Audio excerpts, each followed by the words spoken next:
Le parti qui est en tête dans les sondages à l'heure actuelle, c'est le Parti québécois. Mm-hmm. Il y a quelque chose qui résonne chez les électeurs dans ce discours-là. Oui, mais c'est pas parce que les électeurs croient majoritairement quelque chose qu'il faut les écouter, notamment sur la question des droits des minorités. Le pire juge des droits d'une minorité, c'est la majorité. Quand les États-Unis ont construit leur république, Jefferson l'avait dit de façon très éloquente, tout le monde s'attend à ce que la majorité l'emporte, mais il y a une condition. Il faut qu'en même temps qu'elle ait établi des règles, des lois pour que les minorités soient protégées. Il aurait peut-être fallu écouter davantage ces soucis identitaires dont vous parlez, puis trouver une façon de les adapter à mes convictions. Je voyais pas la façon de le faire parce que dans ce sujet, si on n'est pas pur, absolu, on n'est pas bon. D'ailleurs, les grands mouvements sociaux dans l'histoire ont été lésés, brimés, diminués par ceux qui aspirent à la pureté totale. C'était vrai à la Révolution française, avec la terreur et tout, et c'est vrai actuellement avec la transition climatique. Il faut être absolument 100% correct, sinon c'est pas acceptable, mais à ce moment-là, on fait rien. Il a été green. Il l'a fait, le géant vert, puis il n'a pas été accepté dans le clic. Ah, puis il n'y a personne qui reconnaît ça de son lait. Il n'y a personne qui pense à Philippe Couillard puis quelqu'un. Ah oui, lui, il avait comme priorité l'environnement, alors qu'à la fin du mandat, il parlait rien que de ça. Tout le discours qu'on a sur les institutions, puis les chartes des droits et libertés, puis les constitutions, c'est maîtrisé par ce monsieur-là. Le problème, c'est qu'il y a un politicien encore actif, puis tu dis, faut pas toujours faire ce que la majorité dit, puis t'as fin de ta carrière politique en Puis quand il arrive, puis il dit que ça prend un degré de pureté incroyable pour satisfaire ces gens-là, donc on veut pas aller là.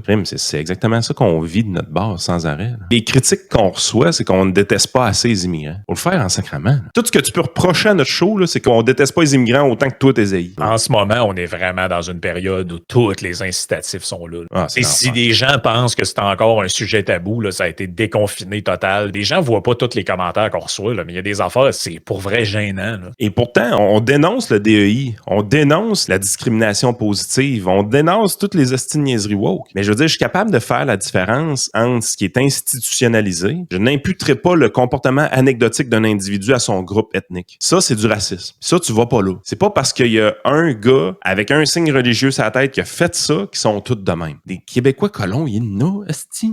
Il y en a rien qu'en masse. Hein? Dans la tête de plusieurs nationalistes québécois, le fait qu'ils ne soient pas allés là, dans leur esprit, c'est un signe de faiblesse ou de manque de courage, alors qu'en fait, le courage, c'était de dire, je pense que c'est pas une bonne affaire, moi, je vais pas dans ce terrain-là, parce que tous les incitatifs étaient pour te pousser à y aller. Exact. Comme nous autres, là. Vous avez pas idée à quel point notre popularité augmenterait si on commençait à dire, hey, asti, les congoïdes, crissez-moi ça dans des containers. On serait populaire à un niveau, vous avez pas idée. Chaque jour, les commentaires qui rentrent, c'est pour nous reprocher de pas être assez anti-immigration. Fait que genre, si on devenait open bar raciste, comme on nous demandait dans la pandémie d'être open bar comploteux avec les histoires sauces, c'est la même chose. Là. Mais le fait qu'on dit ce qu'on pense être un équilibre puis un discours modéré, puis qu'on tient à nos principes, puis qu'on tient à certains principes, les gens nous attaquent pour ça.